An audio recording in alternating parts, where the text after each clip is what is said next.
Bakit mga kapatid? Kasi sa totoo lang, kung titignan mo yung katabi mo ngayon, mas pangit pa sana yan. Kung pagbabasihan yung problema lang, ang tindi ng problema ang pinagdaanan yan, yung eye bag niyan hanggang bewang na dapat. Ang tindi na sana, hindi mo na yan makikilala, pero tignan mo ngayon.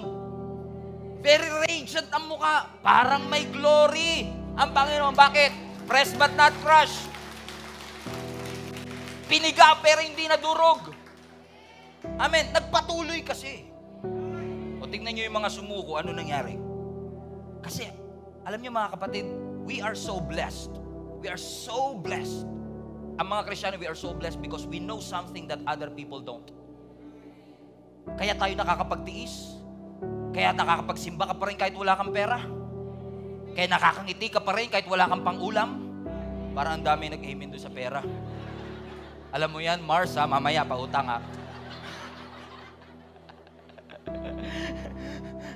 Bakit? We know something that other people don't. Alam natin na hindi panghabang buhay ang anumang sakit natin pinagdadaanan. The pressing and the crushing season is not permanent. It's a stage of life.